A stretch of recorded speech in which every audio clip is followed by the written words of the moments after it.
Hey, London businessman. What a surprise. Stop putting pressure on me. What happened, Vishwanath? I have a vision. నేను ఆ విజన్తోనే ఇక్కడ investment చేయడానికి వచ్చాను. And you know that. మనందరూ vision ఒకటే కదా, కలిసి డెవలప్ అవుదాం. No. Not at all. ఏ నినాదం వెనక ఎవరి ప్రయోజనాలు దాగున్నాయో తెలుసుకున్నంతకాలం ప్రజలు మోసపోతూనే ఉంటారు. మీ నినాదం డబ్బులు సంపాదించడం అయితే నా నినాదం కొన్ని వేల మంది గ్రాడ్యుయేట్స్కి ఉద్యోగ అవకాశాలు కల్పించడం.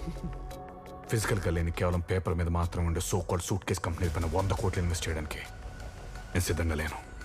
ఇంత చిన్న విషయం చెప్పడానికి ఇక్కడికి వచ్చేవా? మీకు చిన్న విషయమే కావచ్చు, కానీ నేను దీని యజ్ఞంలా ఒక విషయంతో ముందుకు తీసుకెళ్తున్నాను. And please don't interfere. అయితే నేను చెప్పేది కూడా విను.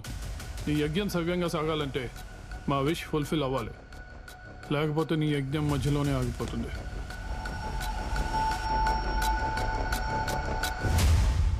వరుసగా ఈ నోటీసులు ఏంట్రా? ఇది మీకు 4వ నోటీస్. వెంటనే మీ కన్స్ట్రక్షన్స్ అన్ని ఆపేయండి, లేదంటే సీజ్ చేస్తాం.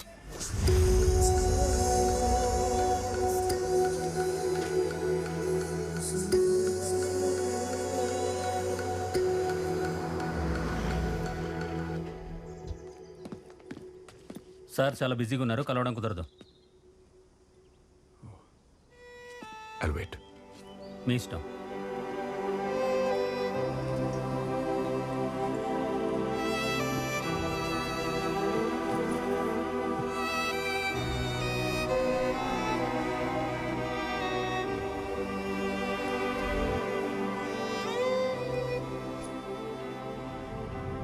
హలో సార్ పిలుస్తున్నారు.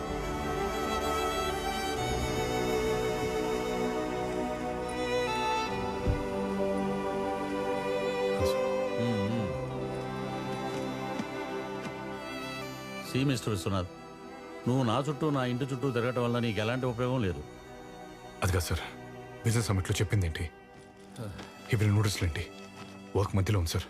ఇప్పుడు వర్క్ ఆగిపోతే నేను అనుకున్న విజన్ అంతా పాడైపోతుంది. I want you to consider. Vishwanath, 100 అంటాం, బట్ నువ్వు ఇన్వెస్ట్ చేయమంటే చేయలేదు. సార్ అది కాదు సార్, మీరు అనుకుంటే ఈ నోటీస్ అన్ని బ్యాక్ తీసుకోవచ్చు. వచ్చాడు సారదే, నువ్వు చెప్పిందే నేను చెప్పానయ్యా. మన చేతిలో ఏముంది చెప్పు? పెద్ద ఆయన చెప్పిందే మనం చేయాలి. గవర్నమెంట్ని ఎదిరించి వీళ్ళు ఏం చేయగలరు? ఆ కుర్రోడికి నేను చాలాసార్లు చెప్పానయ్యా, నా మాట వింటేగా. ఓకే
శాలిని, ఏదో కాల్ వస్తే వచ్చాను.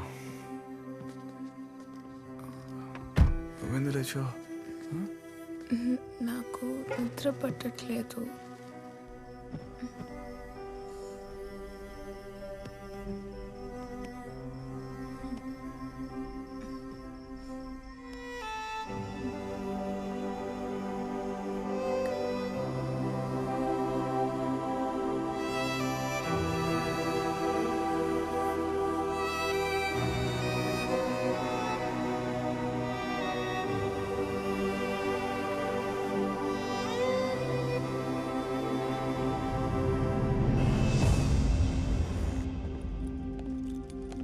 హలో సార్, నా పేరు విశ్వనాథ్ రామచంద్ర. మిమ్మల్ని కలవాలని చాలా ట్రై చేస్తున్నాను. అయ్యో అవునా, ఏం పని మీద వచ్చారు? నేను లండన్ నుంచి వచ్చి ఒక సదుద్దేశంతో ఇక్కడ ఇండస్ట్రీస్ ఫామ్ చేసి ఎంప్లాయ్మెంట్ ఇద్దామని ముందుకెళ్తుంటే మీ కింద కొంతమంది కరప్ట్, మీ కింద పనిచేస్తున్న కొంతమంది వాళ్ళు అడిగింది ఇవ్వలేదని వేరు రీజన్స్తో నా ఇండస్ట్రీని ఆపడానికి ట్రై చేస్తున్నారు sir. These are the various notices I've received in span of 3 months. ఇలా నాలా ఎఫెక్ట్ అయిన చాలా మందితోనే మాట్లాడటం జరిగింది. ఏమండి? ఈ ఎంఓఎస్ అన్ని మీరు చూసి యాక్షన్ తీసుకుంటే it will be really helpful. We followed all the guidelines mentioned in the industrial policy in 1991.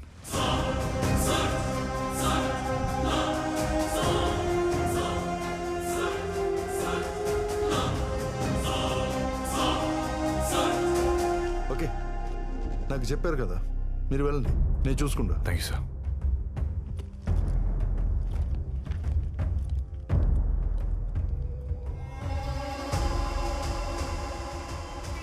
ఒక్కడిని మన ఫేక్ కంపెనీస్లో ఇన్వెస్ట్ చేయమని అడిగే ముందు వాడి లెవెల్ ఏంటో వాడి కెపాసిటీ ఏంటో తెలుసుకోవద్దా? మన వాళ్ళ నష్టపోయిన ఇన్వెస్టర్స్ అందరినీ లైన్అప్ చేసి యునైట్ చేసి మనకు అగేన్స్ట్ గా ఫైట్ చేయడానికి రెడీ అయిపోయాడు. నా మీద ఉన్న నమ్మకంతో మీకు అగేన్స్ట్ గా నా దగ్గరకు వచ్చి కంప్లైంట్ చేశాడు. And no doubt he's the man to fight for his rights. వాడి స్టేట్ లోనే ఉండకూడదు. Okay, I will close this issue, sir. Do whatever you like.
కొన్ని వేల మంది ఆశల్ని చంపేశారు కదరా.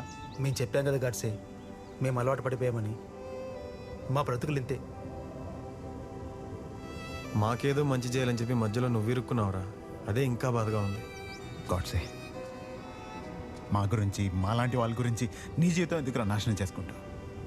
మా నుంచి ఒకటి నీలాగా ఎదిగాడని గర్వంగా చెప్పుకుంటావు. అది చాలరా మాకు. వెళ్ళిపో, లండన్ వెళ్ళిపో. నేను మీకోసం మాత్రమే యూకే నుంచి అన్ని మూసుకొని ఇక్కడ రాలేదురా. రీయూనియన్ తిరిగి వెళ్ళిన తర్వాత కనీసం ప్రశాంత్ కూడా నిద్ర కూడా పోలేకపోయాను. కొన్ని లక్షల మంది గ్రాడ్యుయేట్స్ కోసం అనిపించేది. అందుకే నాకున్న లిమిట్స్ లో కొన్ని వేల మందికైనా ఉద్యోగ అవకాశాలు కల్పించాను. లండన్ లో ఆపరేషన్ ని క్లోజ్ చేసి ఇక్కడ స్టార్ట్ చేశాను రా. కానీ ఇక్కడికి వచ్చాక అర్థమైంది, మనలాంటి ఎన్నో పెద్ద ఇండస్ట్రీస్ సంబంధించిన ఎంఓఎస్ అండ్ జియోస్ కొన్ని పిచ్చి కారణం వల్ల ప్రభుత్వ టేబుల్ మీద ఆగిపోయి ఉన్నాయని. అవి బయటకు వస్తే కొన్ని లక్షల మందికి ఉద్యోగ అవకాశాలు కల్పించవచ్చు. తెద్దాం, అన్ని బయటకు తెద్దాం. అసలు ఏంట్రా వాళ్ళ ధైర్యం? సీఎం కలిసి సీతారాం వాళ్ళ ధైర్యమే సీఎం రా. సైకిల్ మీద నూనె డబ్బాలు కట్టుకుని ఊరు అమ్ముకునేవాడు ఇప్పుడు లక్షల కోట్లు సంపాదించాడు. ఎలా అంటే ఇప్పుడు మనం వాళ్ళని ఏం చేయలేమా? రాజకీయ నాయకులు తలుచుకుంటే ఏం చేయగలరో చూపించారు. టెక్నాలజీ చదువుకున్న మళ్ళాంటోళ్ళు ఏం చేయగలరో చూపిద్దాం. పథకాల రూపంలో కేంద్రం నుంచి వచ్చిందంతా, అప్పుల రూపంలో ప్రపంచ బ్యాంక్ నుంచి తెచ్చిందంతా, గ్రౌండ్ రియాలిటీలో ఖర్చు పెట్టిందంతా, సూట్ కేసు కంపెనీలు తరలించిందంతా, ప్రతి లెక్క బొక్క పిన్ టు పిన్ బయట తెద్దాం. పదరా.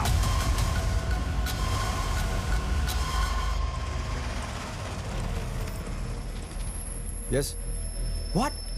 మన సిస్టమ్స్ హ్యాక్ అయ్యాయా? ఏ ఐపీ అడ్రస్ నుంచి హ్యాక్ చేస్తారో track them immediately.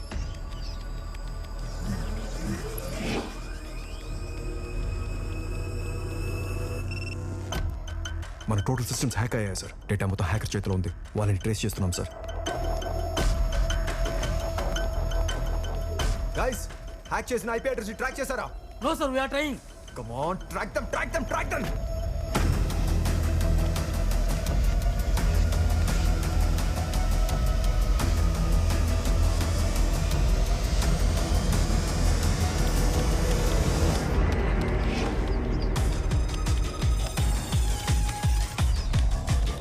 The IP and reverse hack them.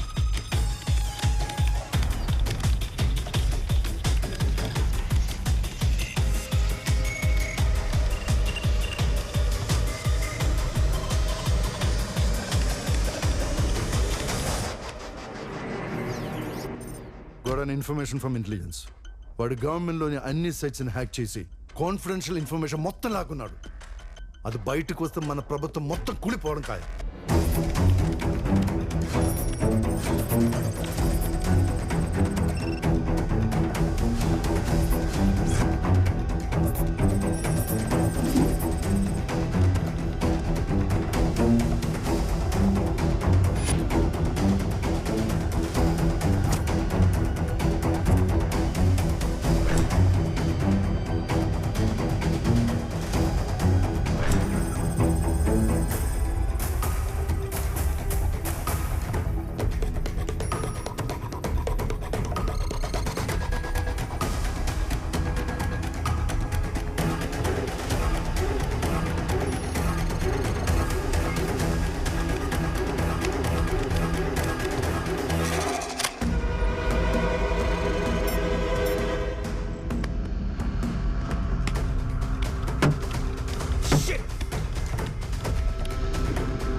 వాళ్ళ జాతకం అంతా ఇందులో ఉంది.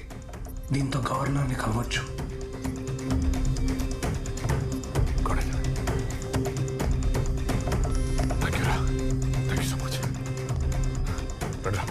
Vishu, take care.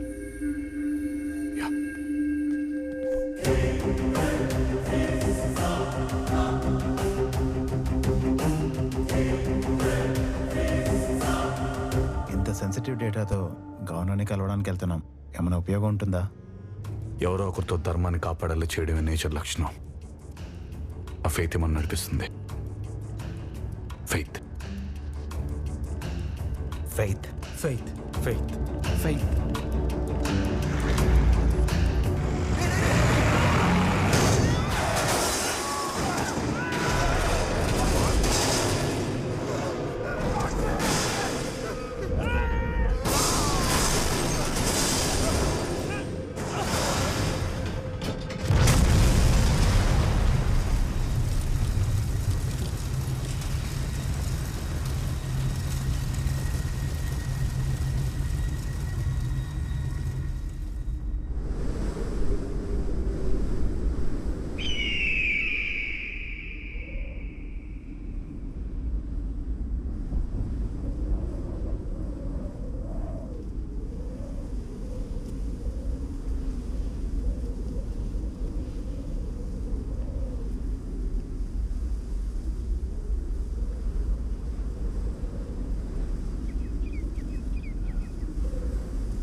రాఘవ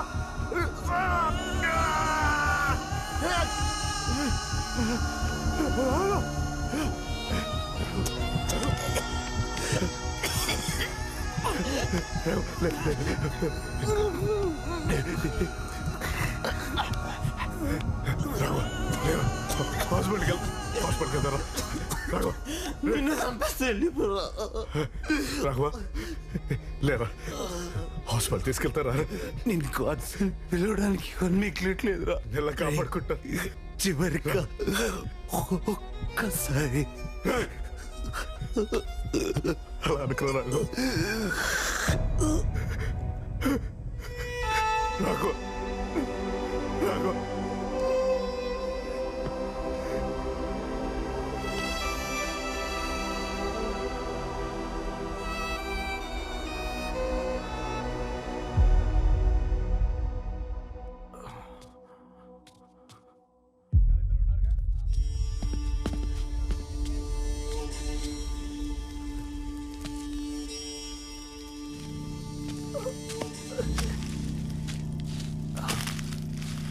ఎలా ఉనికిపోతున్నావు చూడు.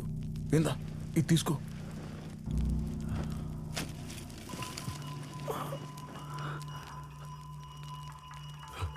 పెదైనా అక్కడ పోలుస్తున్నారండి. వాళ్ళ దొంగతనం చేయడానికి దొంగనాయాళ్ళ ఇంట్లో దూరారు. పోలీసులు వాళ్ళను పట్టుకోవడానికి ఇంటిని చుట్టుముట్టి తుపాకులు గురిపెట్టారు. ఆ దొంగనాయాల ఆడి నుంచి తప్పించుకోలేక ఆ ఇంటి ఇల్లాల్ని పాపం పేక్కోసి చంపేశారు. పాపం నిండు శూలాలు 9 నెలల గర్భిణి. ఆ బిడ్డ ఎంత అల్లాడిపోయి ఉంటుందో.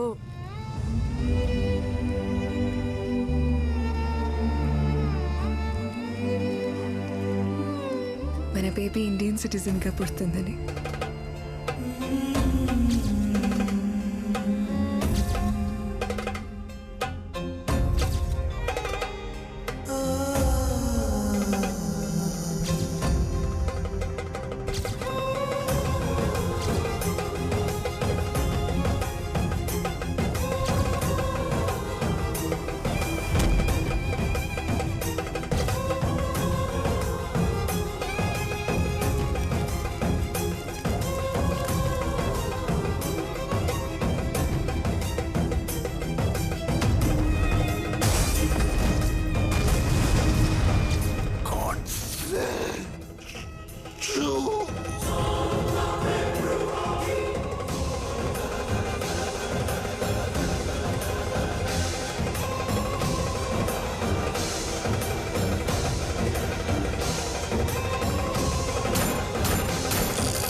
చెప్పండి సార్, నేను చేసిన తప్పేంటి? కాదంటే చంపేస్తారా? ప్రశ్నిస్తే మారణ కంటే చేసేస్తారా? ఇంత ధైర్యం వీళ్ళకి ఎవరిచ్చారు సార్? ప్రజలు ఓట్లేసి గెలిపించిన అధికారంతోనా, లేక అధికారం అడ్డంగా పెట్టుకుని అడ్డగోలుగా సంపాదించిన డబ్బుతోనా? ఏ ధైర్యంతో? ఆ ధైర్యాన్ని చంపి సస్యశ్యామలం చేద్దామని ఈ మార్గం ఎంచుకున్నాను సార్.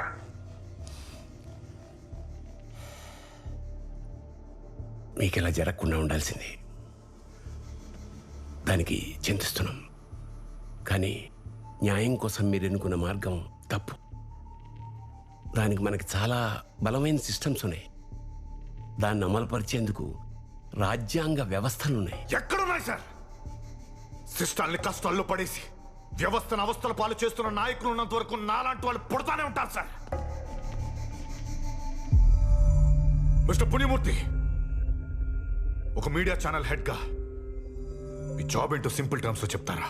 ప్రభుత్వ విధానాల్ని ప్రజల దగ్గరికి తీసుకెళ్లడం. అందుకేగా we are called 4th pillar of constitution.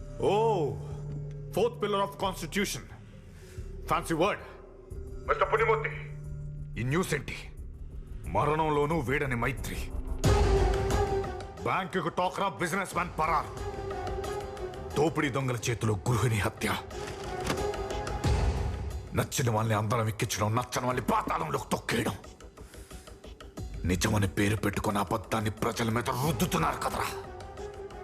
I not ashamed to be called the 4th pillar of constitution. మీ ఛానల్లో సీఎం అండ్ ఎంపీ వాటా ఎంత? What nonsense are you talking? ఇద్దరిది కలిపి 69%. 69%. ఏదైనా క్రియేట్ చేయొచ్చు.